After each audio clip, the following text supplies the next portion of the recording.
love stories.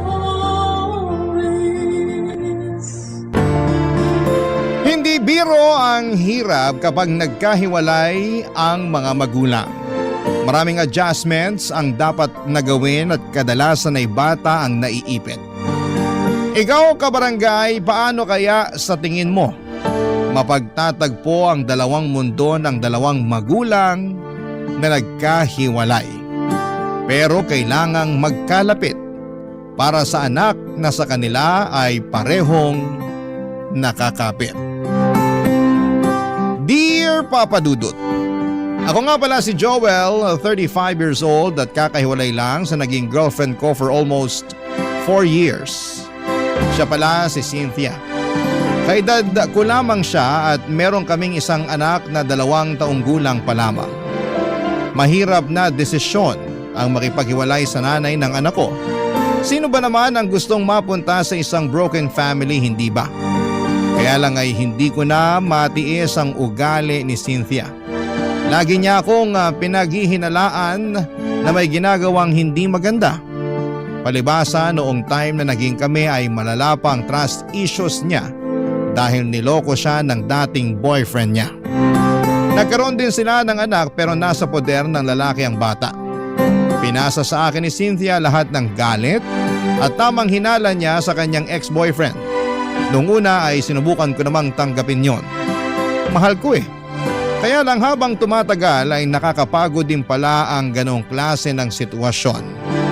Nakadagdag din ang pagiging high maintenance niyang babae. Hindi siya nakontento sa kung ano lang ang kaya kong maibigay sa kanya. Alam naman niya na hindi ganong kalaki ang sahod ko. Galing kasi siya sa may kayang pamilya kaya hindi niya matanggap na maliit lamang ang naibibigay ko sa kanya. Yun madalas ang nagiging away din namin dahil nasasaktan ang pagkalalaki ko sa tuwing pinamumukha niya sa akin na hindi sapat ang naibibigay ko. Hanggang isang araw ay nakipaghiwalay na ako sa kanya, Papa Dudut. Biglaan lang ang lahat dahil napundi na ako sa pagbubunganga niya sa mga pagkukulang at mali ko. At dahil nga sa pakikipaghiwalay ko ay nagtanim siya ng galit sa akin at nakaapekto yon sa anak namin, Papa Dudut.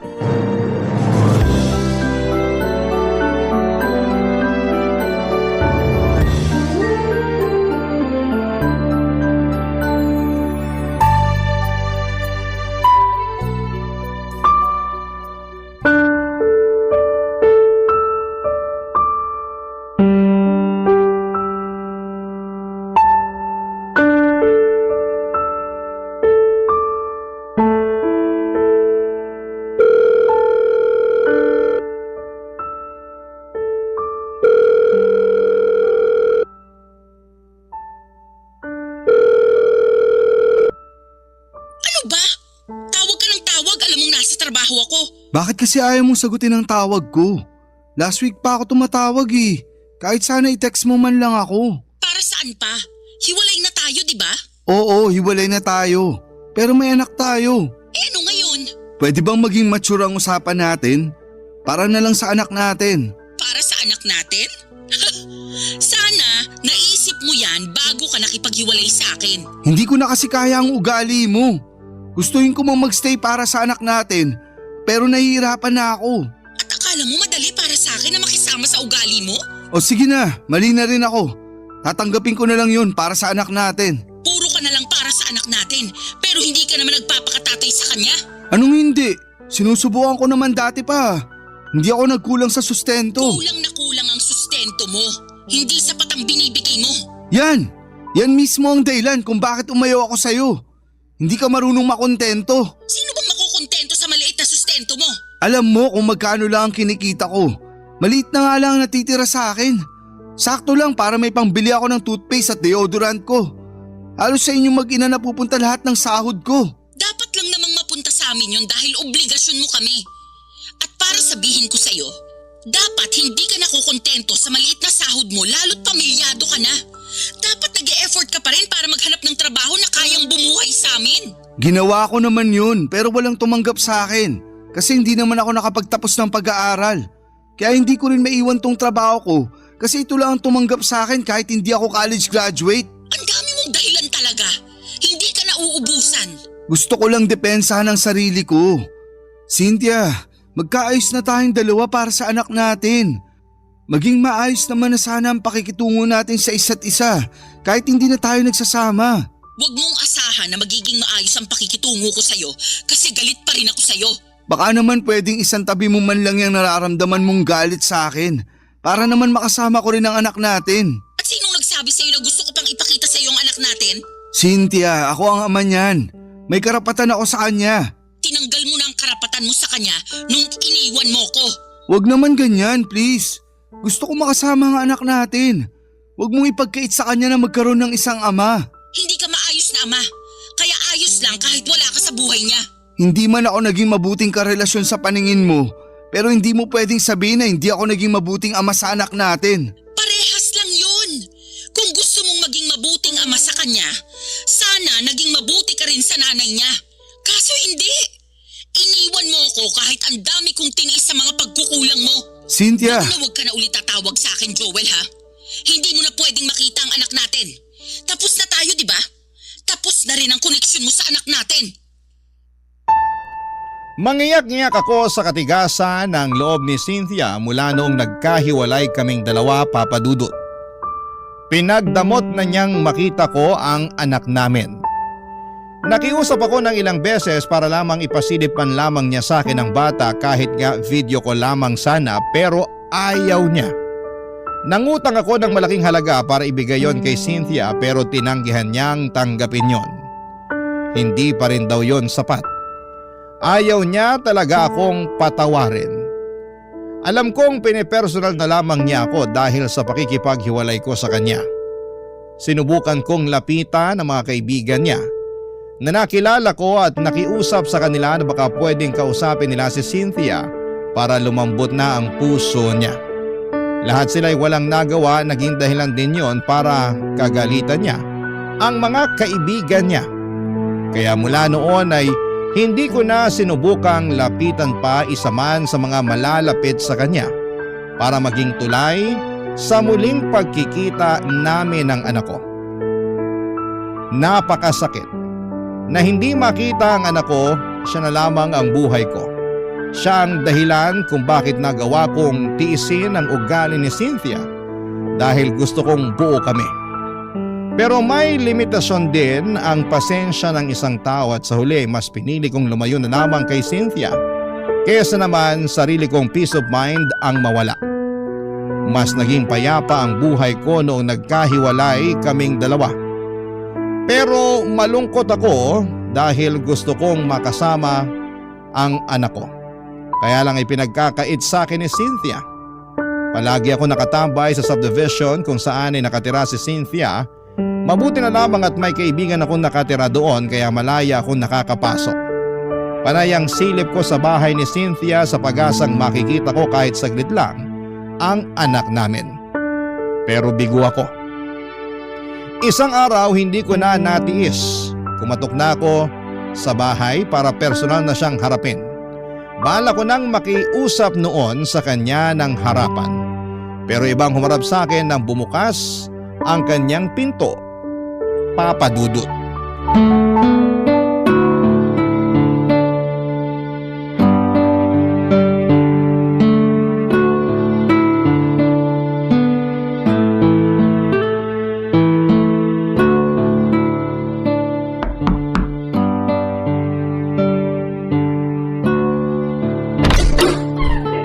Sino po kayo? Sino ka? Hala? Ako po kaya unang nagtanong. Joel ang pangalan ko. Andyan ba si Cynthia? Naku, umalis po kaninang umaga. Ganun ba? Mga anong oras kaya siya makakabalik? Baka po hapon na yon kasi dadaan daw muna siya sa bahay ng parents niya bago po siya bumalik dito. Sino ka nga pala? Ay, pasensya na, hindi po agad ako nakapagpakilala. Ako nga po pala si Mara, ang yaya ng anak ni Ma'am Cynthia. 30 years old at mula sa lugar ng mga matatapang, Etivac, Cavite! Hanip ang intro pang Miss Universe. Kabog, di ba? Sabi nyo kasi magpakilala ako eh. Kaano-ano mo si Cynthia? Ay, naku, teka lang po baka miyembro kayo ng Budol-Budol Gang ha? Kasi yung mga ganyang tanungan, napanood ko na yan sa balita eh. Hindi. Ay, ex-boyfriend ako ni Cynthia. Kayo po yung lagi niyang sinasabi na kampo ng demonyo. Naalala ko na. Kayo yung tatay ng anak niya. Ang sakit naman nung kampo ng demonyo. Pero sige, tatanggapin ko. Ganun ang tingin niya sa akin eh. Ang tindi nga po ng galit niya sa inyo. Ang dami niyang kwento tungkol sa inyo. Hula ko, wala siyang magandang nasabi tungkol sa akin no. Ang galing niyo naman pong manghula. Iniwalayan ko kasi siya, kaya sobrang bitter niya sa akin. Naiintindihan ko naman siya, kaya lang Ano po? naiipit kasi yung anak namin. Doon ako nahihirapan. Ay, hindi po ba niya pinapakita sa inyong anak niyo? Mula nung nagkaiwalay kami, hindi na niya pinakita sa akin. Kahit makausapan lang po sa phone? Kahit yan, hindi pwede. Pinapaupa ko na muna ang galit niya sa akin. Pinagdarasal ko na lang na makamove on na siya agad para hindi na niya ipagkait sa akin yung anak namin. Mukhang matagal-tagal pa bago siya makamove on sa inyo, sir. Halos bumuga na nga ng apoy sa tuwing naaalala niya kayo eh. Mapagtanim din kasi ng galit yun. Hayaan mo na lang. Baka naman kasi minahal rin niya kayo ng sobra. Kaya nasaktan. Tapos naging bitter na dragon. Kaya nga eh. Minsan, pinagsisisihan ko rin na iniwan ko siya. Kasi bahal niyo pa ho, ano? Ay! Naiisip kong balikan siya para makita ko na yung anak namin. Sobrang desperado na ako, Mara. Gusto ko talagang makita kahit ilang minuto lang yung anak namin. Ay, paano kaya to?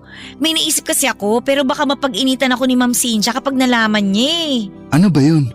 Matutulungan mo ba ako para makasama ko ang anak ko? Hindi ko po may papangako pero susubukan ko po na maipakita sa inyo yung anak nyo kapag wala po si Ma'am Cynthia dito. Kukunin ko na lang po yung number nyo, sir. Gusto mo lang ata akong maka-textmate eh. Hala si sir! May boyfriend po ako sa Cavite ha? Huwag kayong ganyan, loyal ako dun. Binibiro lang kita kasi masyado nang mabigat yung usapan natin eh. Sige, ito ang number ko. Pero palitan mo na lang ang pangalan ko ha para hindi makita ni Cynthia na nag-uusap tayo. Ay teka, sisave ko na po. Patingin nga po ulit. Ayan. Nasave ko na po yung number nyo. Ite-text ko po kayo mamaya ha. Salamat Mara ha. Salamat. Sana matulungan mo akong makita ang anak ko. Hindi ko maitago ang saya ko nang makaharap ko si Mara. Nabuhayan ako ng pag-asa na muli kong makakapiling ang anak ko sa tulong ng kanyang yaya, Papa Dudut. Kinagabihan ay nag-text si Mara sa akin. Nakauwi na raw ang mag-ina ko. Kinuha niya ang Facebook account ko para isend ang pictures ng anak namin ni Cynthia. Palihim niyang ginawa yon habang nasa banyo ang ex ko. Yun ang unang beses na nasilayan ko ang mukha ng anak ko matapos siyang itago sa akin ng nanay niya. Kahit kasi sa Facebook ay hindi nagpo-post si Cynthia ng pictures ng anak namin. Kahit mga kamag-anak niya ay wala ring post tungkol sa kanilang mag-ina. Kaya hindi ko maitago ang sobrang gala ko nang sa wakas. Nakita kong muli ang anak ko kahit sa picture man lang. Sinabi sa akin ni Mara ang schedule ni Cynthia. Pinapadaan niya ako sa Huwebes dahil buong araw daw na wala si Cynthia dahil pupunta siya ng Pampanga para sa trabaho niya. May conference daw sila roon at gabi na siyang makababalik ng Maynila. Agad ako nag-leave ng trabaho para makasama ko ang anak namin. Pinaghandaan ko yon, bumili ako ng mga pagkain para sa kanya pero pinagbawalan ako ni Mara na bumili ng laruan para hindi makahalata si Cynthia. Sinabi rin niya na sapat na ang pagkain lang ang dalhin ko. Yung mauubos lang sana sa araw ng pagdalaw ko. Tinulungan ako ni Mara para makapagtago ng maayos kay Cynthia.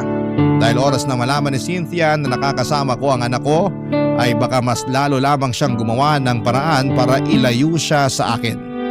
Hindi ko yon makakayanan, Papa Dudut. Kaya buong ingat kami ni Mara sa mga pagpunta ko roon para kahit kaunti ay hindi maghinala si Cynthia sa ginagawa naming lihim na pagkikita, Papa Dudut. Barangay Love Stories. Barangay Love Stories. Papadudo tubong Cavite nga si Mara. Sa mga sumunod na araw na pagdalaw ko ay marami na akong nalaman sa kanya. Meron na pala siyang anak na 6 years old mula sa kanyang ex-boyfriend. Nasa Cavite ang bata at nadadalaw niya kapag day off niya tuwing Sabado hanggang Linggo ng tanghali. May boyfriend din siya na kasama na niya sa bahay nila sa Cavite. Yun daw ang nag-aalaga ng anak niya. Mabait daw ang boyfriend niya at wala siyang masabing hindi maganda roon dahil siyang tumayo bilang ama ng anak niya. Nakita ko naman kung gaano niya pinagmamalaki ang boyfriend niya. Isang bagay na hindi nagawa sa akin ni Cynthia noong kaming dalawa pa lamang. Kinakahiya kasi niya ako noon dahil nga mas malaki ang kinikita niya at galing pa siya sa mayamang pamilya. Natatandaan ko pa. Noong mga unang buwan na magkarelasyon kami ni Cynthia ay gusto niya sa dating kondo niya lamang kami magkasama. Ayaw din niyang mag-post kami ng picture na magkasama. Nasasaktan ako noon. Pero prangka naman niyang inamin sa akin na hindi ako gusto ng pamilya niya dahil may kaya nga sila sa buhay. Pero kahit na ganoon ay pinaparamdam naman sa akin ni Cynthia na minamahal niya ako. Pero atras abante lang din talaga siya sa relasyon namin. Dahil bukod sa sulsol ng kanyang pamilya ay dumagdag pa ang trust issues niya sa akin kahit na wala naman akong ginagawang kalokohan. Kahit na hindi naging maayos ang trato niya sa akin ay never ko siyang niloko.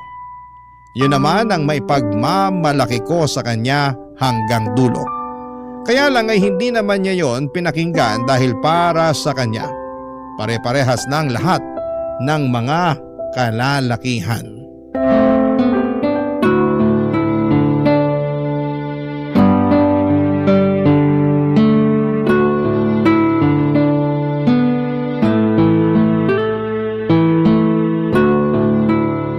Pinagod niyo po yung anak niyo, sir. Ang himbing kagad ng tulog, oh. Sorry na. Na-enjoy ko lang makipaglaro ulit sa kanya. Alam mo namang ang tagal ko nang hindi nakasama ang anak ko. Gets kita, sir. Ganyan din ako sa anak ko tuwing umuwi ng Cavite kapag day off ko. Parang ayoko nga patulugin para hindi matapos yung bonding naming dalawa eh. Ang sarap maging magulang, no? Mahirap pero masarap. Sinabi niyo pa, sir. Wag mo na nga akong tawaging sir. Halos magkaedad lang naman tayo. Tsaka close naman na tayo eh. Eh naku, nakakailang naman kung tatawagin ko lang kayong Joel. Hindi ako sanay. Tatay kayo ng inaalagaan kong bata. Pero hindi naman kita pinapasahuran. Kaya tanggalin mo na yan sir ha. O sige na nga, susubukan ko. Mara, salamat talaga ha. Naging tulay ka para makasama ko ulit ang anak ko. Alam mo, ilang beses ka nang nagpasalamat. Okay na nga yun. Masaya akong makatulong. Tsaka kailangan talaga ng bata na makasama din ang tatay niya. Sana ganyan din ang mindset ni Cynthia. Ay, kaso hindi eh. Dinamay niya yung personal na galit niya sa akin para hindi ko makita ang anak namin. Hintayin na lang nating makamove on si Ma'am Cynthia. Lalambot din yun. Parang hindi ko na nga inaasahan yan. Yung ex nga niya bago ako, hanggang ngayon sinusumpa pa rin niya. May mga ganong tao lang po talaga, mapagtanim ng galit.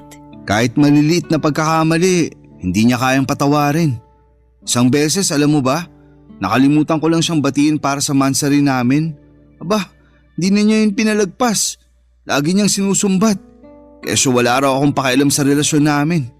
Eh isang beses lang naman nangyari yun. Eh teka, may ganyang experience din ako kay Ma'am Cynthia.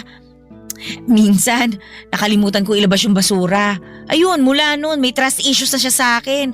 Halos oras-oras bago matulog, pinapaalala niya sa akin yung basura. Kahit hindi naman na naulit yun. Pero wala na siyang tiwala sa akin.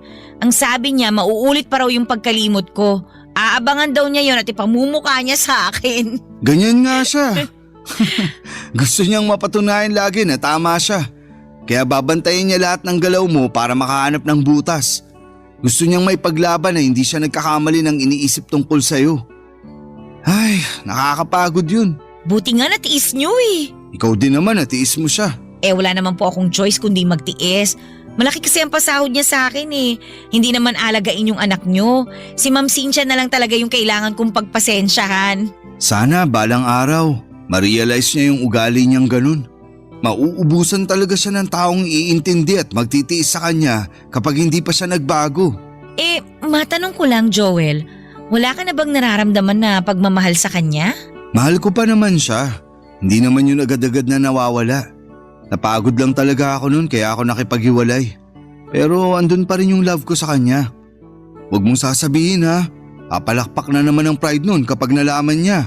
Naku, ayoko na rin kayo magkabalikan dalawa. Ha? Bakit naman? Kasi kapag pinag-uusapan natin siya, ramdam ko yung lungkot at stress sa'yo.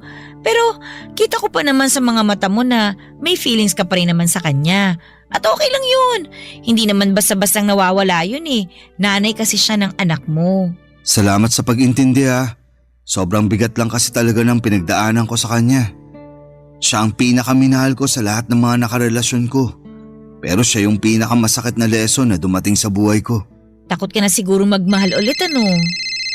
Ay, Joel! Kailangan mo nang umalis! Tumatawag si Ma'am Cynthia! Mukhang pauwi na to!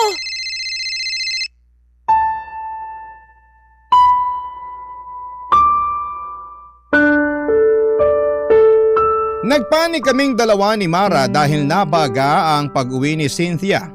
Pinagdadampot ko na lamang lahat ng kalat at pagkain na pinagsaluhan namin ni Mara at ng anak ko bago ako lumabas. Nagmadali akong pumunta sa bahay ng kaibigan ko sa subdivision na yon. Doon muna ako magpapalipas bago ako mag-book ng masasakyan. Kailangan munang makauwi ni Cynthia bago ako lumabas ng subdivision para hindi kami magkasalubong na dalawa. Ganon na kasi ang sistema namin. Napakiusapan ko naman ang kaibigan ko. Naintindihan niya ang sitwasyon ko lalo't saksi siya sa naging relasyon namin ni Cynthia. Tinitext na lamang ako ni Mara kung nakarating na ba si Cynthia sa bahay niya at saka na ako aalis ng subdivision. Ilang buwan na rin na naging ganon ang kalakaran namin. And so far ay hindi naman kami nahuli. Madalas kaming nagkakausap ni Mara para humingi ng update sa anak ko. Ang sabi nga ni Mara halos hindi rin maharap na asikasuhin ni Cynthia ang anak namin dahil subsob ito sa pagtatrabaho kaya madalas silang dalawa ni Mara ang magkasama. Laging nagkukulong si Mara at ang anak ko sa kwarto niya at doon nagvi-video call kami ng palihim. Habang naglalaro ang anak ko, naka-on lang ang video para makita ko siya. Mabuti na lamang at tahimik ang anak ko kapag nakaka-video call ko siya. Araw-araw ay gano'n ang mga nangyayari. Siguro isang pasasalamat din na naging busy si Cynthia sa trabaho niya para kahit sa video call man lang ay makita ko ang anak ko. At syempre, hindi siya makakahalata sa sitwasyon namin. Isang Sabado nag-message si Mara sa akin. Hindi raw siya nakauwi ng Cavite dahil may bigla ang meeting si Cynthia. Kaya pinapunta niya ako doon. Sakto namang day off ko kaya may oras ako para pumunta doon. Bumili ako ng pagkain para sa anak ko at rosas naman para kay Mara bilang thank you ko sa kanya sa mga ginagawa niya para sa aming mag-ama Papa Dudut.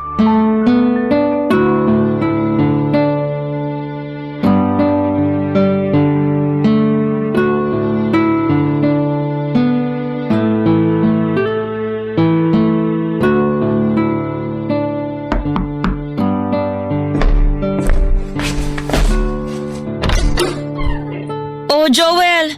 Pasok ka na. Sakto, kaalis lang din ni Ma'am Cynthia. Hindi ka na nga ako mapaaga ng dating eh. Nag-shortcut ba naman yung taxing nasakyan ko kanina? Kinabahan tuloy ako na magpang-abot kami ni Cynthia. Hindi talaga kayo pinagtatagpo ni Ma'am Cynthia. Ayos na yun. Sana palagi na lang umain ng tadhana sa akin. Bumili nga pala ako ng rosas para sa'yo. Ito. Nako, nag-abala ka pa. Sana dinagdag mo na lang sa pambili ng pagkain ng anak mo. Nakabili na ako ng pagkain niya. Sakto na to para sa kanya. Dinagdagan ko pa nga para maibigay ka sa anak mo kapag umuwi ka sa inyo sa Cavite. Thank you tulog pa pala yung anak mo. Gusto mo ba gisingin ko na? Ay, wag! Hayaan mong makapahinga siya. Magkwentuhan na lang muna tayo habang tulog pa siya. Kumusta ka? Ayos lang. Parang malungkot ka. Dahil ba hindi ka nakauwi sa Cavite ngayong day off mo? Mabuti ngang hindi ako umuwi dun ngayon. Ha? Bakit naman? Ano ba nangyayari? Magkwento ka, makikinig ako. Wala to. Ayos lang ako. Gusto mo ng kape? Magtitimpla ako. Sige, para mas sumarap ang kwentuhan natin tungkol dyan sa pinagdadaanan mo. Ayos nga lang ako, Joel. Huwag mo na ako intindihin. Gusto kong makabawi sa'yo sa lahat ng tinulong mo sa akin. Kung makakabawi ako sa pakikinig, andito ako. 2 tenga, nakasanla sa'yo. Ang kulit mo ah. Okay nga lang ako. Kahit sinasabi mong okay ka, halata naman sa mga mata mong hindi. Eh di tama nga ako. Ay, ano ba nangyari? Kasi nakikipag-iwalay na sa akin yung boyfriend ko eh. Sabi niya, hindi na raw niya kaya na 1 beses lang sa 1 linggo kami magkita. Natatakot daw siya na baka may makilala ako dito sa Maynila. Napipili niya ako kung trabaho ko raw o siya. Anong sinabi mo? Sabi ko pag-iisipan ko. So may chance na iwan mo ang trabaho mo rito para sa kanya? Oo, kasi mahal niya yung anak ko eh. Mabait naman siya. Mahal mo ba? Parang. Hindi mo naman pala mahal pero bakit nagstay ka sa kanya? Kasi bihira na lang yung maayos na karelasyon ngayon eh. Maswerte ako na nakilala ko siya kasi minahal niya ako tapos damay pa yung anak ko. Naiintindihan kita. Nakakalungkot lang kung sakaling pipiliin mong iwan tong trabaho mo para sa kanya. Hindi pa naman ako sigurado sa magiging desisyon ko. Gusto ko pa rin naman tong trabaho ko, lalo na't napamahal na rin sa akin yung anak niyo ni Ma'am Cynthia. Salamat ha. Bilang magulang, masarap sa pandinig yung sinabi mo. Napakaswerte ng boyfriend mo sa'yo. Sana lang huwag kanyang i-pressure na mamili. May karapatan ka pa rin namang magdesisyon para sa sarili mo. Thank you Pwede bang payakap? Parang kailangan ko lang kasi ngayon. Sige. Halika rito. Kailangan ko rin naman ng yakap ngayon eh. Papadudot, nagkayakapan kami ni Mara. Inakala kong sandali lang yon para medyo gumaan ang pakiramdam niya. Pero hindi siya kaagad bumitaw. Nakayakap siya ng mahigpit sa akin at kasabay noon ay nadinig ko ang pag-iyak niya. Halatang naguguluhan at nahihirapan siya sa problemang kinakaharap niya. Aaminin ko na pagyakap niyang yon ay may naramdaman akong kakaiba. Nakaramdam ako ng init sa katawan ko. Lalo na noong dinidikit pa niya ang bandang dibdib niya sa akin. Papadudot, hinawakan ko ang kanyang buhok at hinaplos-haplos yon para doon mabaling ang atensyon ko at hindi ako makagawa ng hindi maganda. Pero sa ginawa kong yon ay mas lalong dumikit sa akin si Mara. At nang kumala siya sa pagkakayakap sa akin ay agad niya akong hinalikan. Ako naman, Papadudot, ay nagpaubaya. May nangyari sa aming dalawa sa sala ng bahay ni Cynthia. Mabilis lamang yon dahil natakot din kami na biglang dumating si Cynthia. Nang matapos kami, nakayakap pa rin si Mara sa akin at sinabing yon ang unang beses na nakaramdam siyang muli ng saya. Sa piling ko lang daw niya naramdaman yon. Napangiti ako at aaminin kong magaan din ang loob ko kay Mara at nakikita ko siyang mabuting tao base na rin sa kanyang pananalita at kung paano niya kami asikasuhin ang anak ko. Pagkatapos noon ay tinawagan niya ang boyfriend niya at sinabing hindi na niya iiwan ang trabaho niya sa Maynila. Nakaramdam ako ng tuwa sa mga nalaman ko dahil kahit papaano may magiging paraan pa rin ako para makasama ang anak ko. Dahil syempre oras na umalis si Mara ay mapuputol na ang pagkikita namin ng anak ko, Papadudot. Barangay Love Stories. Barangay Love Stories. Nakipaghiwalay na nga ang boyfriend ni Mara sa kanya, Papa Dudut. Mabilis lang naman yung tinanggap ni Mara dahil alam niyang hindi naman niya mahal ang lalaking yon. Alam niyang nadaan lamang siya sa kabutihan nito at sa ipinakita niyang pagmamahal sa anak niya. Doon na kami malayang nagkaroon ng lihim na relasyon. Yun nga lang ay nilihim namin ang lahat ng yon hanggat hindi pa natatanggap ni Cynthia ang hiwalayan naming dalawa. Hindi ko pwedeng sabihin sa iba ang namamagitan sa pagitan namin ni Mara. Alam kong mas lalo lang magtatanim ng sama ng loob sa akin si Cynthia kapag nalaman niyang kasambahay niya ang pinatos ko. Naintindihan naman yon ni Mara at sinabi sa akin na walang problema sa kanya kung patago muna kami dahil alam niya ang ugali ng ex-girlfriend ko. Napadalas na ang pagpunta ko kina Cynthia. Kahit andon si Cynthia ay nagagawa ko pa rin makipagkita kay Mara. Doon nga lang kami sa bahay ng kaibigan ko nagtatagpo kapag tulog na si Cynthia. Madalas nga, kapag dumadalaw na ako sa bahay ni Cynthia, hindi ko na halos nakakasama ang anak ko kasi mas madalas na kaming magkaharutan ni Mara. Nananabik din kasi ako sa feeling na merong nagmamahal sa akin. Pero hindi naman namin pinapabayaan ang anak ko ha, ikaklaro ko lang. Siyempre alam niyo naman na siguro yung pakiramdam ng mga unang buwan ng relasyon, hindi ba? Kumbaga nakaikot lang kayo sa mundo ng bawat isa at ini-enjoy ang lambingan at saya. Ganon ang nangyayari sa amin noon ni Mara. Nagkakaroon kami ng sariling mundo kung saan kaming dalawa lamang ang pwedeng makapunta at makakita.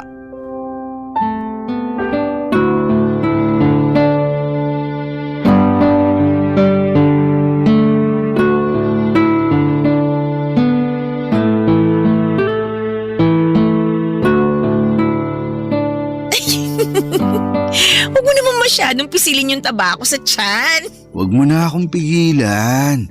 Alam mo namang ito ang paborito ko sa'yo, di ba? Halata naman, palagi mo ang hinahalikan eh. Kakagigil eh. Parang tabaan ng baby. Lambot. Hawak nga ulit. Ikaw talaga, tama na nga, nakikiliti na ako. Ang hirap magpigil. Ikaw kasi, nag-crop top ka pa. Mas lalo ko tuloy nakita ang bilbil mo. Teka nga, magja-jacket na lang muna ako para tumigil ka na. Wag na. Ganyan ka na hanggang kabagin ka. Panindigan mo na lang ang crop top mo. Huwag tayo masyado maingay kasi baka mamaya magising pa yung anak mo. Ayos lang yun. Para makita niya kung gaano kasaya ang tatay niya. Masaya ka ba talaga? Oo naman. Mula nung dumating ka, nakakasama ko na yung anak ko. Tapos, may pabonus ka pang bilbil na pinanggigigilan ko. Ayaw mo na talagang lumayo sa usapang bilbil ha? Paano ba ako makakalayo? Laging nakadikit ang bilbil mo sa akin. Para maramdaman ko kung paano kang nag-iinit sa akin. Eto na nga't parang nilalagnat na ako sa init. Tara na nga sa kwarto ni Cynthia. Huy, bakit naman dun? Para hindi masakit sa likuran kapag nag-aano na tayo. Ang hirap kasi rito sa sofa eh. Medyo may katigasan na. Tsaka mukhang malaki yung kama ng ex-girlfriend ko kaya kahit tumambling pa tayo hindi tayo mahuhulog. Baka maamoy niya tayo pag uwi niya. Mas okay na rito sa sala para mabilis linisin yung ebidensya. Doon sana sa kwarto mo kaso andun naman ang anak ko. Pwede naman dun pero tahimik lang tayo ha? Ano, game? Wag na roon. Nakakailang naman kung sa harapan pa ng anak ko nilalandi yung yaya niya. Exciting nga yun eh. Ikaw ha? Grabe yung mga pantasya mo. Marami na kasi ako nasubukang pantasya mula nung naging tayo. Pukis nga ako, tsaka… Ay, tumatawag si Ma'am Cynthia. Sagutin ko lang to ha. Quiet ka muna dyan. Hello Ma'am Cynthia. Oh ma'am, ano po yun? Pauwi na ako ng bahay. Pakilutuan mo ako ng ulam. Kahit anong nandyan sa ref. Okay lang kahit prito. Mga ilang oras po ma'am bago kayo makarating dito sa bahay. Bakit kailangan mong malaman? Wala naman po. Para lang po matansya ko kung ano oras po ako magluluto. Para mainit po yung ulam na maaabutan nyo. Mga 2 oras mahigit. Sa kapalitan mo na rin yung bedsheet ko. Nangangati ako ron eh. Sige po ma'am. Meron pa po ba kayong ipapagawa? Wala naman ah. Asikasuhin mo na lang yung mga pinapagawa ko. Bye. Joel, Ano yun? tara na dun sa kwarto ng ex-girlfriend mo. Dumihan na natin yung bedsheet kasi pinapapalitan na niya sa akin. Ayos! May nangyari sa amin ng ilang beses sa kama ni Cynthia, Papa Dudut. Aaminin kong nakadagdag ng init yon sa pakiramdam ko lalo't kama yon ng ex ko. Pagkatapos noon ay nagmadali na akong umalis ng bahay. Hindi ko na nga nahintay na magising pa ang anak ko. Babawi na lamang ako sa susunod sa kanya. Kailangan ko na kasing makaalis para hindi kami magkaabutan ng nanay niya. Mabuti na lamang at maagang dumating ang nabukong sasakyan kaya nakaalis din ako kaagad bago mag-update si Cynthia na pauwi na raw ito. At nang makauwi ako ng bahay, tinadtad ni Mara ng mga selfie niya ang messenger ko. Napangiti ako at nakaramdam muli ng init. Sinabi ko sa kanya na mag-usap na lamang kami ulit kapag matutulog na si Cynthia. At makalipas nga ang ilang oras bago sumabit ang 11:00 ng gabi ay nag-message na si Mara. Gising noon ang anak ko at magkasama silang dalawa habang magka-video call kami. Para silang mag-ina at para kaming pamilya ng mga oras na yon. Nakapag-usap siguro kami ng mahigit 1 oras bago ko tinapos ang tawag. Para makapagpahinga na rin ang anak ko dahil alanganin na ang oras. Nag-chat na lamang ako kay Mara na sabihan niya ako kung kailan ulit ako makakadalaw. Mabilis naman siyang nag-reply at sinabing pwede na raw kagad kinabukasan. May out of town meeting daw si Cynthia at madaling araw na ito makakauwi. Natuwa ako noon dahil mas mahaba ang oras na makakasama ko na si Mara at ang anak ko. Kaya naman natulog na ako kaagad para maaga akong makabili ng mga pagkain nilang dalawa sa pagdalaw ko, Papa Dudut.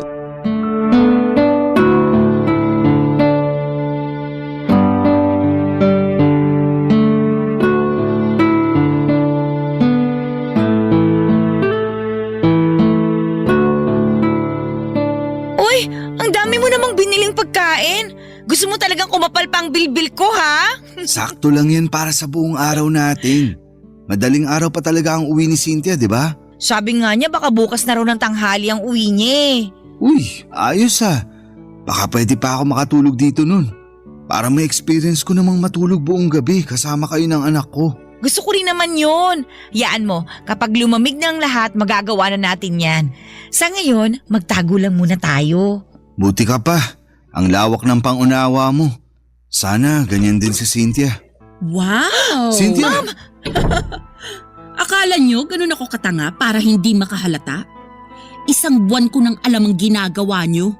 Palihim ako naglagay ng CCTV dito sa bahay, lalo na sa kwarto ko. Huminahon ka muna. Huminahon? May oras pa ba ako para gawin yon? Punong-puno na ako ng galit sa inyong dalawa. Ma'am, sorry po. Sorry saan? Sa pagpapapasok ng ahas dito sa bahay ko? Ay teka, ikaw pala ang ahas na pinapasok ko rito. Huwag mo siyang pagsalitaan ng ganyan. Ako ang may kasalanan. Ako ang namilit na ipakita niya sa akin ang anak natin. Anak lang ba natin ang gusto mong makita, Joel? Base sa mga CCTV footage na nakita ko, parang masabik kang mayakap at mahiga sa kama yung yaya ng anak mo. Grabe rin! Ginawa niyo pa sa kama ko ang kababuyan niyo.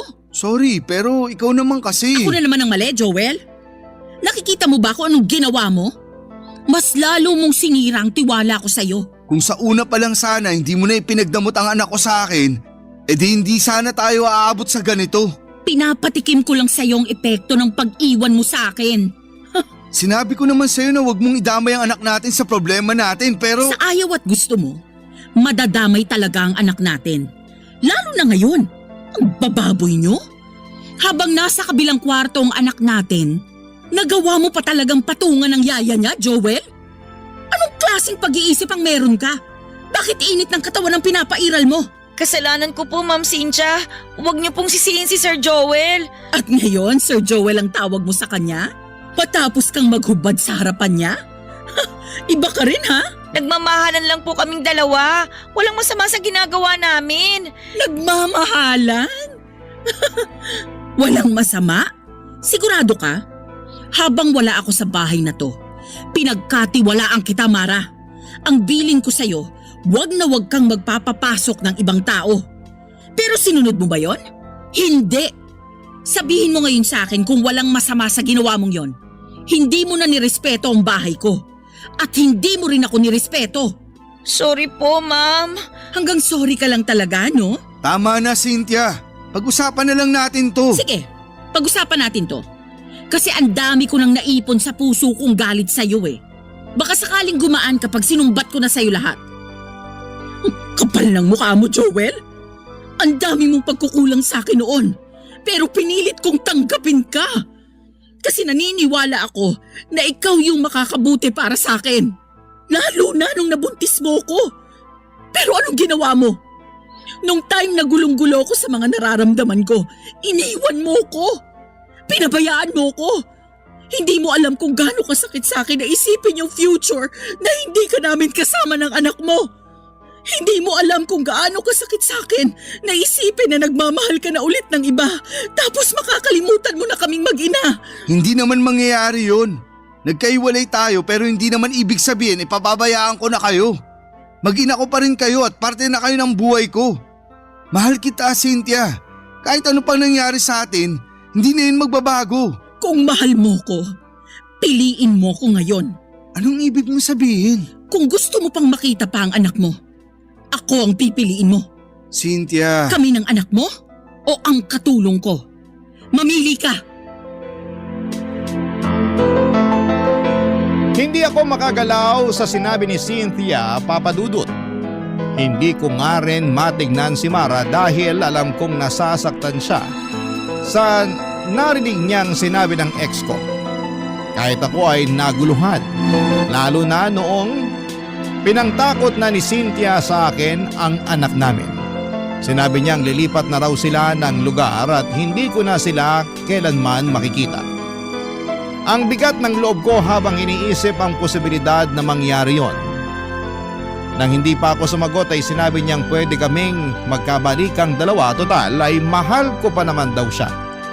Ayusin na lang daw namin at susubukan niyang baguhin kung ano man ang mga naging pagkakamali niya. Hindi pa rin ako nakapagsalita noon. Parehas kami ni Mara. Nang wala siyang makuhang sagot sa akin ay pinalis niya ako ng bahay. Pero bago niya ako paalisin, binigyan niya ako ng palugit na 1 buwan para pag-isipan kung sino ang pipiliin ko sa kanila ni Mara. Tahimik pa rin si Mara at kabado dahil anak ko na ang pinangsasangga ng nanay niya. Pinalis na rin ni Cynthia si Mara at umuwi muna si Mara sa Cavite at sinabi niyang hihintay na lamang niya kung anuman ang magiging desisyon ko. Sobrang hirap ng pinasok kong gulo. Sana ay matulungan niyo po ako. Oo, at may nararamdaman na ako para kay Mara.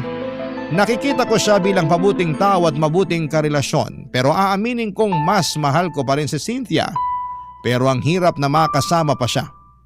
Pero paano ang anak namin kung sakaling hindi ko siya piliin na balikan? Higit sa lahat ay anak ko na ang pinakagusto kong makasama. Pero tulad ko ay ipit din siya sa sitwasyon. Sana po ay matulungan niyo po ako. Ako ang inyong kabarangay forever, Joel. Barangay Love Stories. Barangay Love Stories. Nalilito pa rin sa life ang ating kabarangay. Ano kaya ang maipapayo mo sa kanya?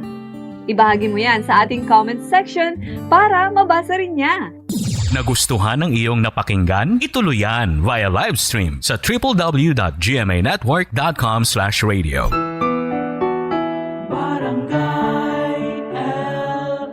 In Mega Manila, 97.1. Forever.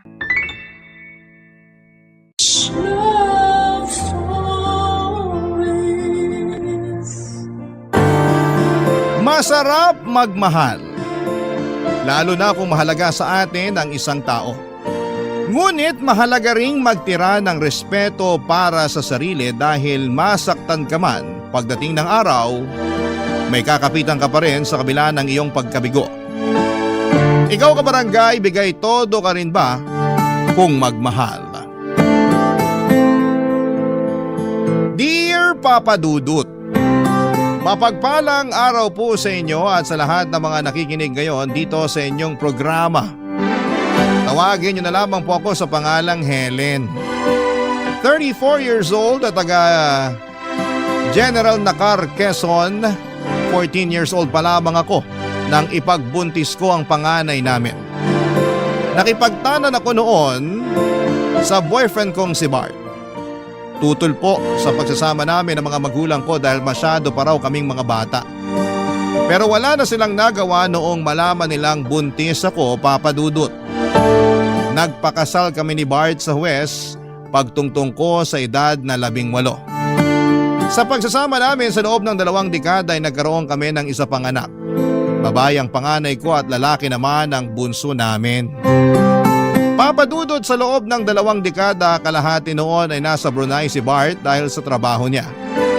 Driver po siya ng isang mayamang pamilya doon at minsan lang talaga siyang makauwi.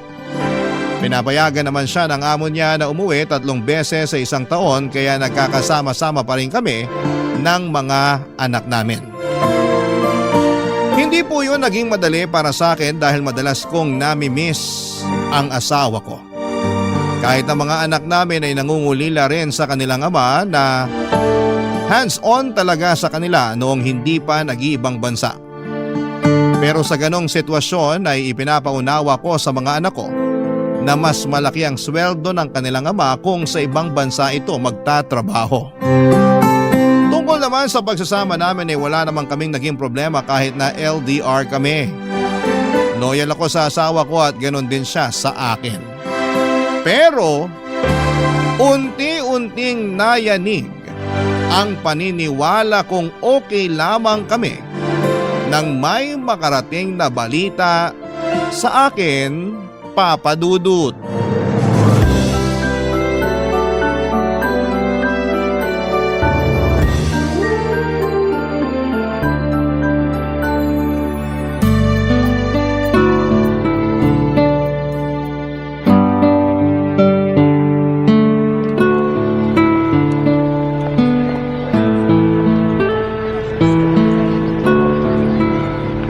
Nagkausap na ba kayo ng asawa mo?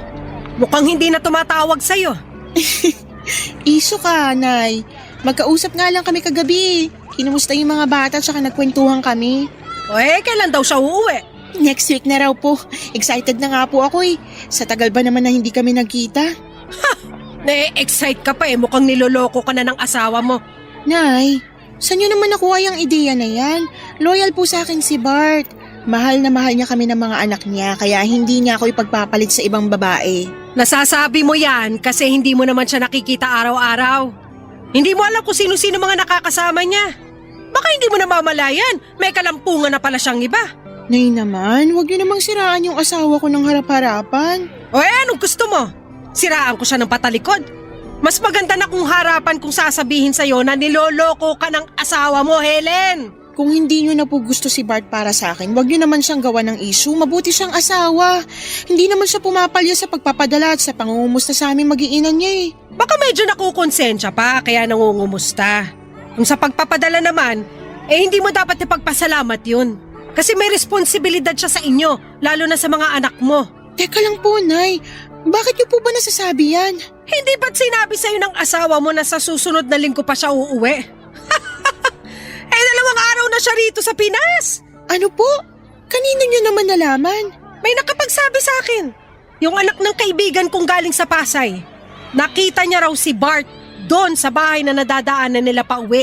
Kaya nga nagtanong siya sa akin kahapon kung lumipat na raw ba kayo kasi akala niya nandun na kayo mag-iina. Kaya doon na lang dumiretso si Bart. Baka naman niloloko lang kayo noon. Alam niyo naman kung gaano kadaling manira ng tao. Paano kung totoo? Bakit hindi mo tanungin yung asawa mo? Tama na po, Nay. Sinungaling yung nagkwento sa inyo, hindi pa nakakauwi yung asawa ko. Mukha akong pagtataasan ng boses. Kung ayaw mong maniwala sa sinasabi ko, bahala ka. Pero kapag ikaw na mismo nakahuli sa pagsisinungaling ng asawa mo, huwag mong ipapakita sa akin yung pag-iyak mo! Ang kulit nyo naman po kasi, Nay. Hindi nga po nagloloko yung asawa ko. Kung gusto nyo, tatawagan ko siya ngayon habang kaharap ko pa kayo. Wag na! Mas mabuti kung kakausapin mo siya kapag nandito na siya. Tanungin mo ng harapan para hindi makapagsinungaling sa'yo. Sige po, Nay. Kakausapin ko siya at papatunayan ko po sa inyo na hindi totoo yung chismis na nasagap nyo. Sana nga! Ayoko rin naman mangyari na ngayong pamasisira yung pamilya ninyo. Kung kailan mahigit 2 dekada na yung pagsasama nyo. Uulitin ko po, Nay. Mabuting asawa si Bart kaya hindi niya ako magagawang lokohin. Kapag napatunayan ko nagsisinungaling yung nagsabi sa inyo na nakita niya yung asawa ko, pupuntahan ko siya at kakausapin. Hindi ko palalampasin yung paninira niya sa asawa ko. Papa Dudut, kahit sa panaginip ay hindi ko naisip na lolokohin ako ng asawa ko. Consistent naman kasi siya sa ipinapakita niya mula noong magsama kami. Mabait siya at responsableng asawa.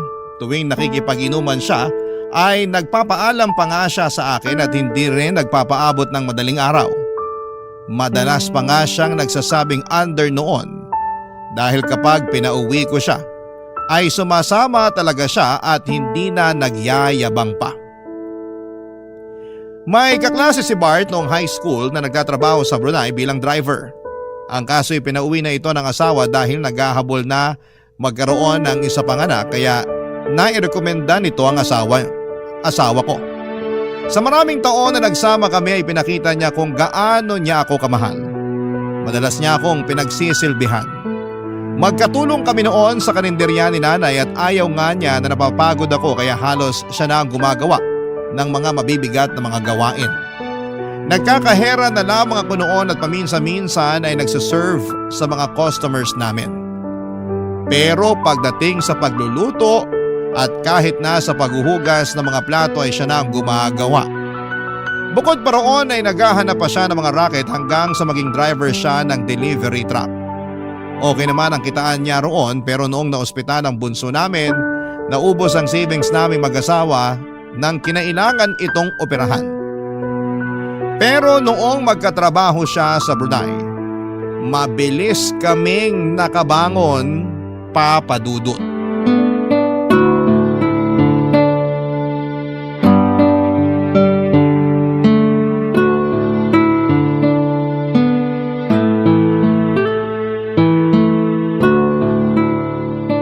Mahal, na-miss kita sobra. Tagal naman kasi nating hindi nagkita. Nandito na ako. At habang nandito ako, babahawi ako sa inyo ng mga bata. Nasaan nga pala sila? Nasa school pa, may pasok sila ngayon eh. Oo nga pala. Sinabi mo ba na ngayon ako darating? Syempre hindi. Gusto mo silang isorpresa, di ba? Oo, miss na miss ko na sila eh. Lalo na yung bunso natin. Tagal na nag-aaya na maglaro kami ng basketball. Siguradong matutuwa yun mamaya kapag nakita ka niya. Na pala, kamusta si nanay? Nakasalubong ko siya kanina dyan sa labas ah. Binati ko pero hindi ako pinansin. Galit ba siya sa akin? Ha? Baka bad mood lang yun si nanay. Pagpasensyahan mo na. Nakakapanibago lang kasi. Dati naman, kinukumusta niya pa ako tuwing nagkikita kami sa labas. Ay nako, kakausapin ka rin ni nanay. Wrong timing ka lang talaga. Teka, kumain ka na ba? Oo, kumain na ako kanina. Ikaw, kamusta ka naman? Hindi ka ba nahihirapan sa mga gawain dito? Sus, makapangumusta ka naman. Parang hindi tayo nag-uusap sa video call. Siyempre okay lang naman ako. Kayang-kaya ko pa mga gawain dito. Bakit parang nakukulangan ka pa? Yun na nga. Nakukulangan din ako kaya parang kailangan ko na ng bagong aalagaan. Total, nandito ka na. Anong ibig mo sabihin? Mahal, gusto ko na ulit magbuntis. Ano? Gusto ko ng isa pang anak. Malalaki na kasi mga anak natin eh. Mahal naman, baka naman naiinip ka lang kaya mo naiisip yan. Saglit lang ako rito. Sino sasama sa ito yung may check-up ka? O kaya pag nanganak ka na? Nandito naman si nanay. Pwede niya akong samahan. Tsaka siya rin naman yung nag-aasikaso sa akin nung nanganak ako, di ba? Oo, pero busy na si nanay sa karinderya. Nakakaya naman kung maaabala pa siya. Baka sabihin niya pa, ako yung asawa mo pero hindi man lang kita masamahan. Nasabi ko na to kay nanay. Kahit na. Bakit parang ayaw mo? Hindi naman sa ayaw. Parang hindi lang maganda yung timing. Kung hindi ngayon, kailan pa, mahal? Kung kailang hindi ko na kaya, ganun ba? Pwede naman sa ibang taon. Wag lang muna ngayon. Pagbigyan mo na ako, sige na naman, mahal. Gusto ko lang talagang maranasan ulit na may alagang baby. Pero gusto ko ring makasama mo ako sa pagbubuntis mo. Para masubaybayan ko yung anak natin hanggang sa paglabas niya. Pwede naman kitang laging i-update. Madalas naman tayo magka-video call, di ba? Oo, pero iba pa rin yung nakikita ko kayo na malapitan. Para may magawa man lang ako para sa inyo. May magagawa ka naman eh. Sinusustentuhan mo naman kami tsaka lagi ka rin nangungumusta. Sapat na sa akin yun. Mahal, please naman, makinig ka sa akin. Huwag na muna ngayon, okay? Gusto ko rin naman magkaanak pa tayo. Pero hindi lang talaga ito yung tamang panahon para dyan. Ang simple-simple lang naman ang hinihiling ko sa'yo. Hindi naman ikaw yung magbubuntis kundi ako. Mahal, pag-usapan na lang natin to ulit sa susunod, okay? Magpapahinga muna ako. Ang layo pa ng binyahe ko papunta rito. Ano pa nga bang magagawa ko?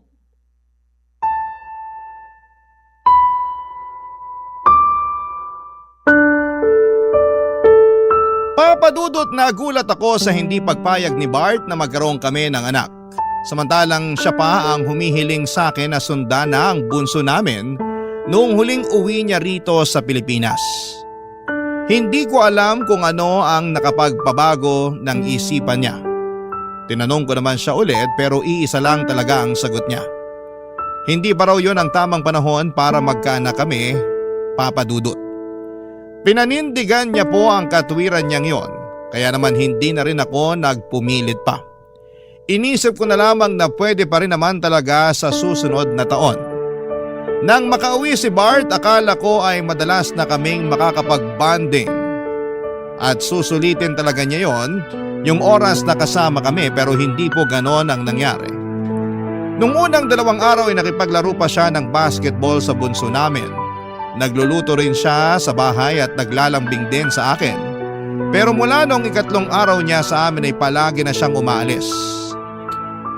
Ang paalam niya, may importanteng lalakarin lang daw at sa susunod na pag-alis niya, sinabi niyang tutulungan niya lang daw ang kumpare niya sa pag-aasikaso ng requirements para makapagtrabaho din sa Brunei.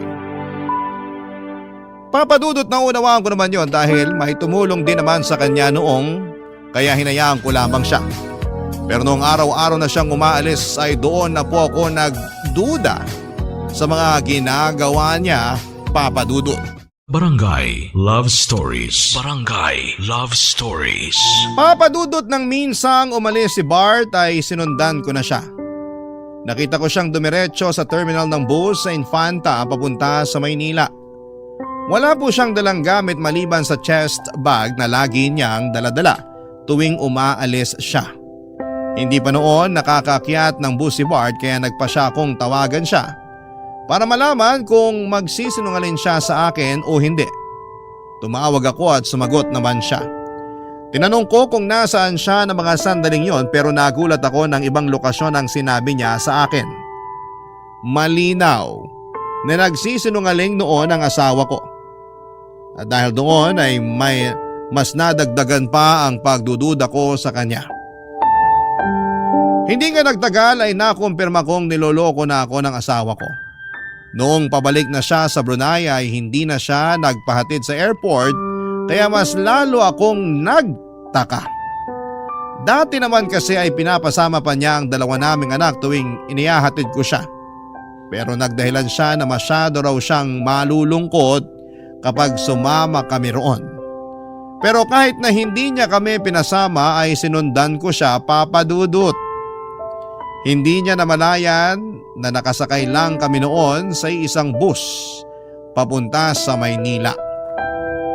At laking gulat ko noon nang pagdating niya sa terminal ay may babaeng sumundo sa kanya. Nakakotse pa yung babae. Maganda siya at may katangkaran din pero mukhang mas matanda pa siya sa akin. Hindi ko na sila nagawa pang sundan nang makita ko mismo kung paano siya hinalikan ng asawa ko. Hindi na ako nakakibo sa kinakatayuan ko ng mga oras na yon. Napaluha na lamang ako nang mapagtanto ko kung bakit may nagbago sa pakikitungo ng asawa ko sa akin at sa mga anak namin.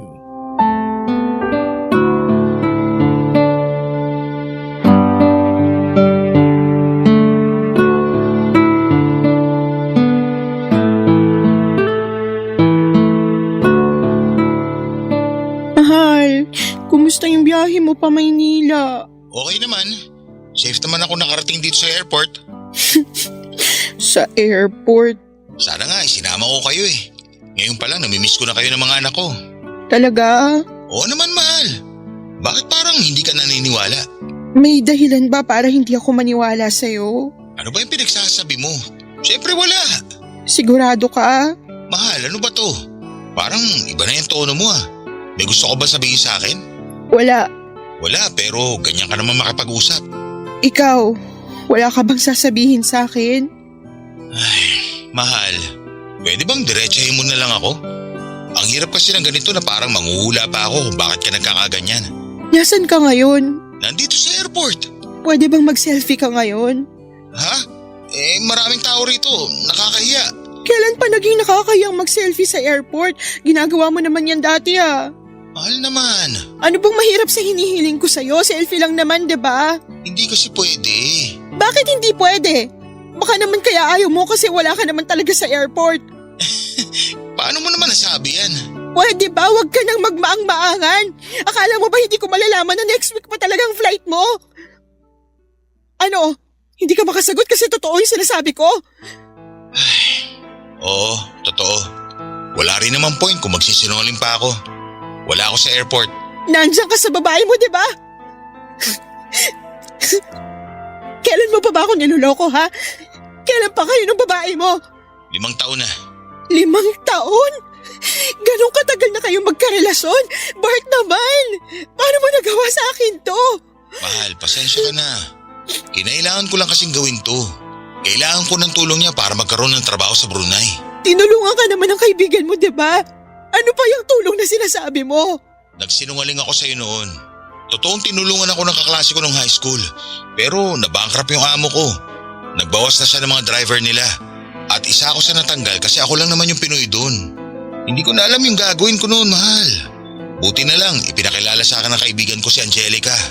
Siya yung tumulong sa akin para magkaroon ng panibagong trabaho sa Brunei. Marami siyang kilala na makakatulong sa akin. Kaya may napasukan kaagad ako noon. Kaya ba pati yung Angelica na yun, pinasukan mo na rin? Mahal naman. Intindihin mo naman ako. Para sa inyo rin naman itong ginagawa ko. Hindi ko lang talaga sinabi sa'yo na natanggal ako sa trabaho kasi ayoko ma-stress ka pa. Saka ayoko rin umuwi nang wala man lang sapat na ipon. Ngayong may ipon na tayo, hindi mo na kailangan makisama sa babae mo. Umuwi ka na rito. Mahal, hindi talaga pwede. Please naman, unawain mo naman ako ngayon. Anong gusto mong gawin ko, ha? Tanggapin na lang na may kahati ako sa'yo, ganun ba? Hindi naman magtatagal to, mahal. Pansamantala lang to. Ikaw pa rin yung mahal ko. Kayo pa rin yung pamilya ko. Kaya sana, pagbigyan mo na muna ako ngayon. Alam mo, hindi ko alam kung paano mo pa nasasabi sa akin yan ngayon. Hindi ka pumayag nung sinabi ko sa'yo na gusto ko magbuntis ulit. Tapos ngayon, malalaman ko na may kabit ka pala. Ano gusto mo maramdaman ko? Dapat ba hindi na lang ako masaktan kasi mahal mo naman kami ng mga anak mo? Niloko mo na nga ako eh. Huwag mo naman akong gawin tanga. Papadudot dahil sa galit ko ay napilitan si Bart na bumalik at ilaan sa amin ang natitira pa niyang 1 linggo dito sa Pilipinas. Harap-harapan niyang inamin ang naging affair nila ni Angelica. Kahit daw nasa Brunei siya ay madalas pa rin silang magkasama. Sobrang sakit noong nalaman ko lahat-lahat ng panloloko sa akin ng asawa ko. Kahit na sinabi niyang ginawa niya yon para sa amin, ay hindi ko pa rin matanggap na sa tinagal-tagal ng pagsasama namin ay matagal na rin pala niya akong niloloko. Pero kahit gaano kasakit ang ginawa niya, nagdesisyon ako na inihim yon sa mga anak namin. Nagpanggap kami na walang problema dahil ayokong maapektuhan sila. Lalo na't pareho pa silang nag-aaral. Isa pa, papadudot, ay masyado ring makiama ang 2 kong anak kaya hindi kaya ng puso ko na masira ang tingin nila sa papa nila. Tiniis ko ang lahat Kahit na may choice naman akong kumawala na lamang sa relasyon namin. Sa madaling salita ay pumayag ako na may kahati ako sa asawa ko. Pumayag rin ako na magsama sila sa Brunei. Ang kapalit naman noon ay hindi nagkulang sa sustento sa amin si Bart. Palagi rin siyang tumatawag para kumustahin ang mga anak namin. Sa madaling salita ay walang nagbago sa amin. Kahit pa alam ko na may kabit siya, Papa Dudut.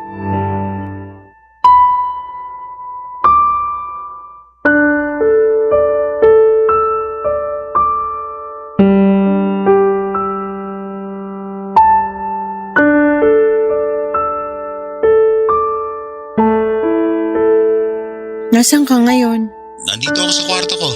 Bakit hindi mo kasama ngayon yung babae mo? Hindi mo ba siya namimiss? Pwede bang wag na natin siya pag-usapan? Bakit hindi? Parte na rin naman siya ng buhay natin, di ba? Pinagsasabay mo kami kaya masanay ka ng palagi ko siyang binabanggit. Mahal naman. Kayo pa rin yung pamilya ko kahit nagsasama na kami ni Angelica. Nabuksan ko yung Facebook account mo at nabasa ko yung conversation yung dalawa. Akala ko ba, kailangan mo lang siya. Bakit may I love you ka na sa kanya? Umamin ka nga sa akin? Mahal mo na ba siya? Oo, mahal ko na rin si Angelica. Sa 5 taon na magkasama kami, imposible namang wala akong maramdaman. Kaya ba wala ka ng balak na hiwalayan siya? Wala naman ako sinasabing ganun. Ang ibig ko sabihin, hindi ganun kadali na hiwalayan siya gaya ng gusto mo. Isipin mo naman yung pinagsamahan natin. 22 years, Bart! Sasayangin mo lang yan para sa Angelica na yon. Wala naman kayong anak kaya wala kang responsibilidad sa kanya. Mas matagal mo akong nakasama. Isipin mo naman yun. Alam ko naman lahat ng yan at hindi ko rin nakakalimutan. Sinabi ko naman sa'yo, di ba?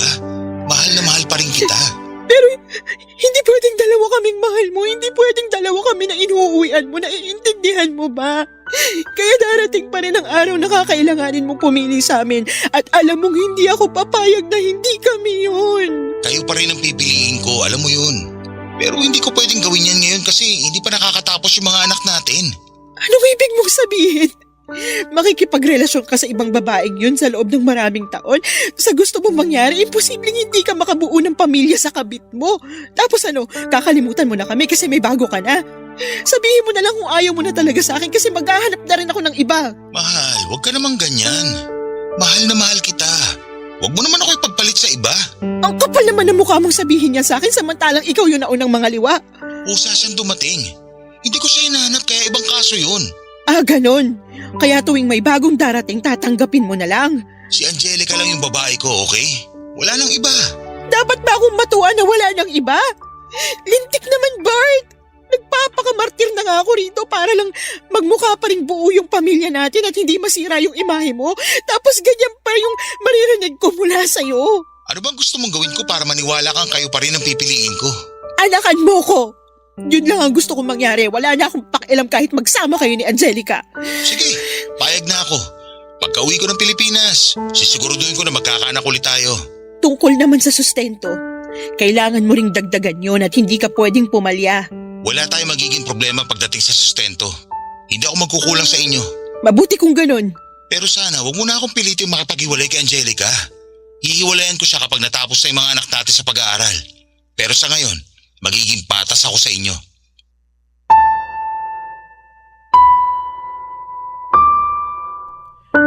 Papa Dudut, batid ko na napakatanga ko sa naging desisyon ko.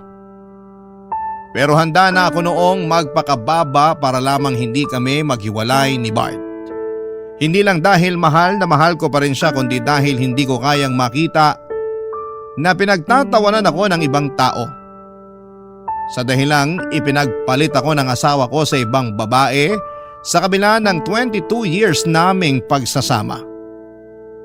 Kumapit pa rin ako sa relasyon namin dahil alam kong may nararamdaman pa sa akin si Bart. Yun na lamang kasi ang pinangahawakan ko, Papa Dudut. Binantaan ko lang siya na maghahanap din ako ng iba pero ang totoo ay hindi ko naman po talaga kayang gawin yon. Pero kung gugustuhin ko lang ay hindi naman po ako mahihirapan. Hindi naman sa pagyayabang ay madali lamang sa akin na magkaroon ng bagong partner. May nanliligaw po kasi sa akin noon. Navy po siya at may kaya sa buhay. Pero dahil loyal ako sa asawa ko ay hindi ko siya in-entertain. Papa Dudut, dahil pinagbigyan ako ni Bart sa kagustuhan kong magkaroon ulit ng anak, ay nagpakamartir na naman ako sa kanya. Sa pagkakataong yon ay mas naging malala pa dahil kahit nakauwi na siya ng Pilipinas ay pinapayagan ko pa siyang lumuwas ng Maynila para magkasama sila ni Angelica. Nang malaman ni nanay ang tungkol doon ay halos magwala siya sa sobrang galit at sinabihan si Bart na huwag magpapakita sa kanya.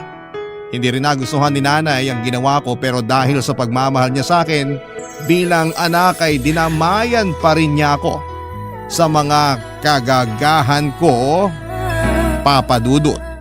Barangay Love Stories. Barangay Love Stories. Papa Dudut, nabuntis ako ni Bart bago siya bumalik sa Brunei. Nakumpirma ko yon matapos kong mag-PT at magpatingin sa OB.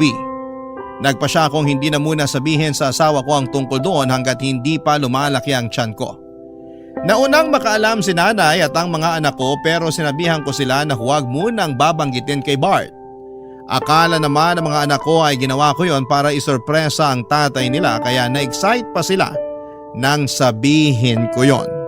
Ang hindi nila alam ay plano kong gamitin ang pagbubuntis ko para makasama na talaga ng pagmatagala ng asawa ko. Sa madaling salita ay gusto ko na siyang pauwiin ng mga panahong yon. Akala ko kasi noon kapag naibigay na sa akin ni Bart ang gusto ko ay makakampante na rin ako.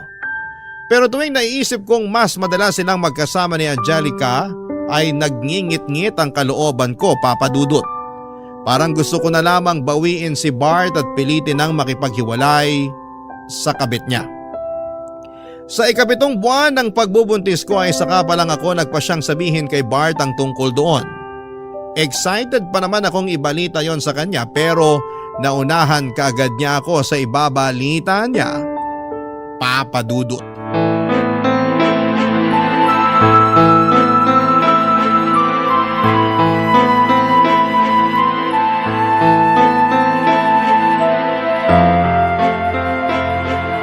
Anong sinabi mo?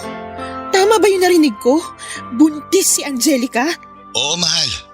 Kahapon ko lang nalaman. 3 buwan na raw. Hindi siya pwede mabuntis! Alam ko magagalit ka pero mahal, nandito na to eh. Hindi naman kaya ng konsensya ko kung ipalalaglag namin yung bata. Saka gusto na rin ni Angelica na magkaanak na kami. Tapos ano? Kasal na yung susunod niyang hihilingin sa'yo. Ang kapal naman ng mukha ng babaeng yan. Ay, ganun na nga yung gusto niya mangyari. Gusto niya na magpakasal kami. Hindi ako papayag. Alam ko, hindi naman ako magpapakasal sa kanya.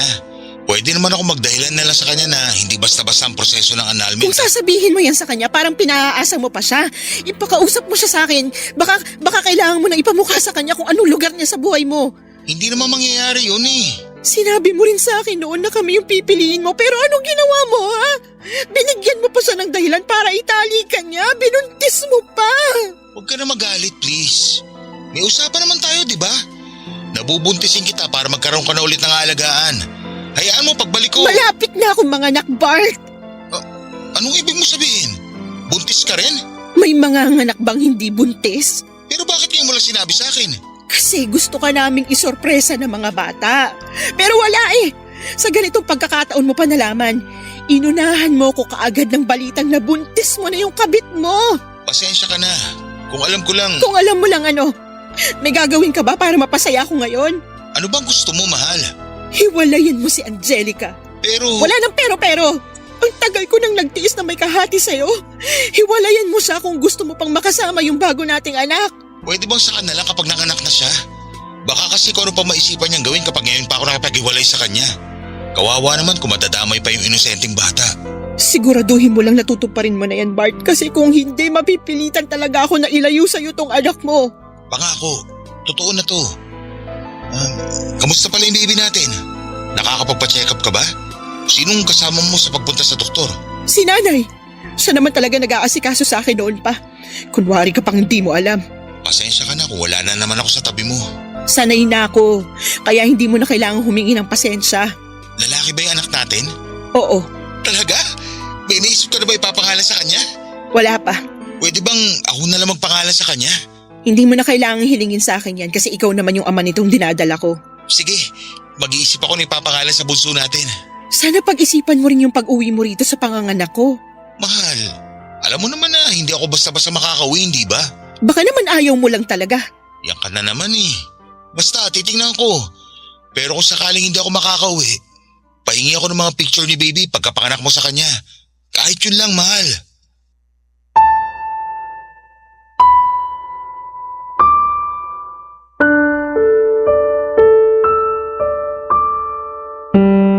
Papadudot, alam naman ni Angelica na kasal kami ni Bart pero hindi ko maintindihan kung bakit hinihiling pa niya na pakasalan siya ng asawa ko. Pero kahit na ano pang gawin niya ay hindi ako papayag na maghiwalay kami ni Bart. Pinangahawakan ko ang kasal namin at malaki ang laban ko hanggat hindi pa ako hinihiwalayan ng asawa ko. Sa galit ko noon ay gumawa ako ng paraan para makausap si Angelica. Dahil pareho lang naman kaming nasa Pilipinas, kung tutuusin ay pwede ko siyang puntahan pero dahil malaki na ang tiyan ko ay may hirapan na akong magbiyahe. Nagkaroon kami ni Angelica ng mainit na sagutan. Hindi ako nagpatalo sa kanya dahil ako ang legal at ipinamukha kong kabit lamang siya ng asawa ko. Doon na siya nagwala at aksidente niyang nasaktan ang sarili niya. Papadudot sa kasamaang palad ay nakunan po si Angelica. Hindi ko naman ginusto ang mga nangyaring yon sa kanya at aaminin ko na naawa ako sa kanya dahil sa mga nangyari. Pero medyo nakahinga rin ako ng maluwag dahil wala na siyang hahabulin sa asawa ko. Papadudod sa pagkawala ng ipinagbubuntis ni Angelica, akala ko noon ay tuluyan na siyang hihiwalayan ni Bart. Pero hindi po ganon ang nangyari.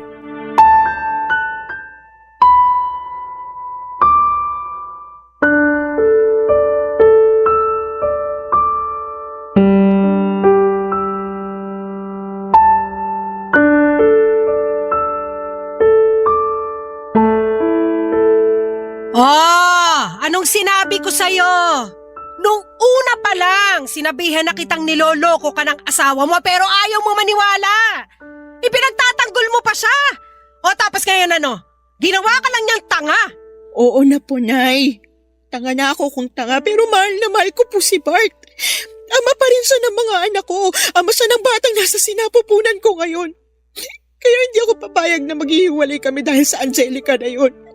Ako lang dapat yung mahal niya, Nay. Ako lang. Kahit hindi ka pumayag na maghiwalay kayo, kung hindi ka na kayang panindigan ng asawa mo, wala na ring silbi ang pagpapakamartir mo. Ano bang kailangan kong gawin para matauhan ka?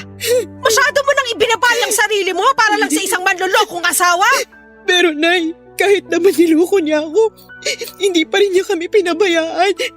Mahal niya pa rin ako. Tanga! Hindi na pagmamahal yung ginagawa niya sa'yo. Pinaglalaroan ka na lang ni Bart. Alam ko po, Nay. Alam ko po. Pero tiniis ko na ang lahat para sa mga bata.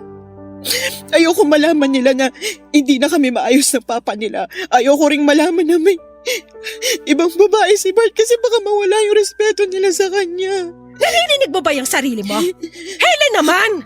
Kaya ka biniyayaan ng utak para gamitin mo sa mga desisyon mo sa buhay at hindi para magpakatanga lang sa isang lalaki.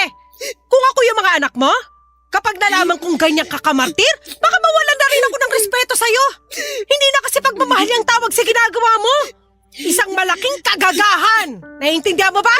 Pero Nay, wala kasi kayo sa posisyon ko kaya nasasabi niyo yan. Hindi ko gugustuhin malagay sa posisyon mo. At kung sakali man, hindi ko hahayaan yung asawa ko na mga bet habang kasal pa kami. May anak din naman po kayo. Bakit hindi niyo ako maintindihan? Alam ko. Pero matino yung tatay mo. At ikaw, malalaki na yung mga anak mo. Hindi na sila mga paslet na hindi pa kaya umunawa ng sitwasyon.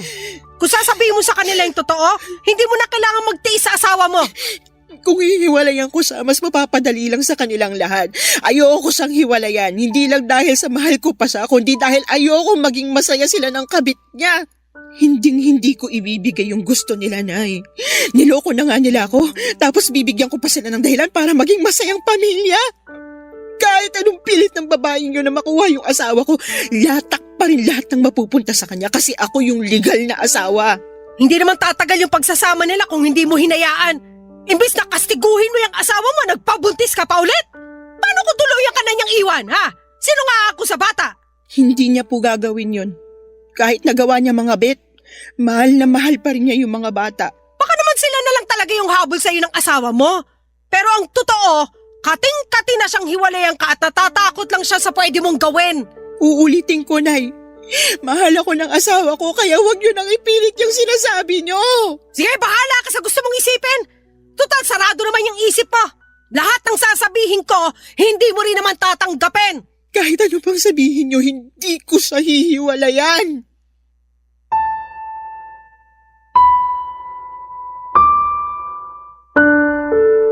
Papadudot sa kabila ng mga nangyari kay Angelica ay nakumpirma kong nagsasama pa rin sila ni Bart at wala talaga siyang balak na hiwalayan nito.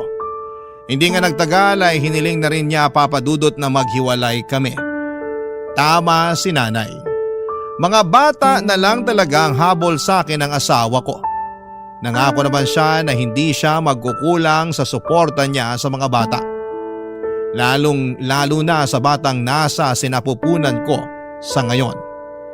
Humihiling siya ng annulment at willing daw gumastos si Angelica para doon. Pero hindi ako pumayag. Hinayaan ko silang magsama gaya ng gusto nila pero hindi ko hinayaang mawala sa akin ang titulo bilang legal na asawa.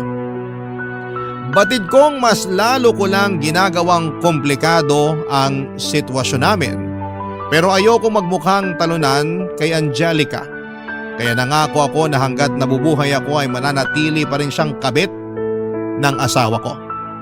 Hanggang sa ngayon ay hindi pa rin alam ng mga anak ko na sira na ang relasyon namin ng tatay nila.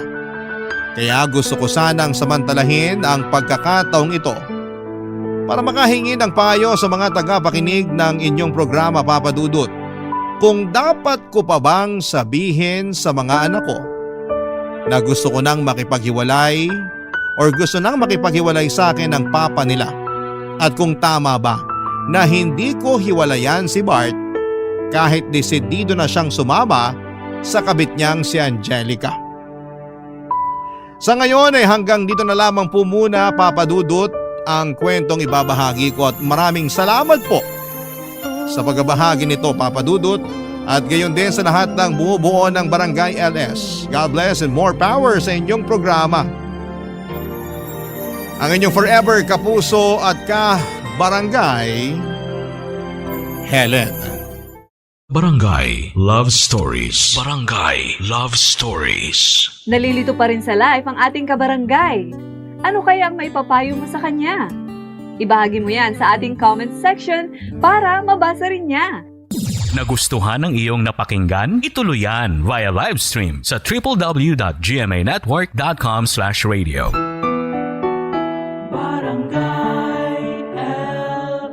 In Mega Manila, 97.1. Forever.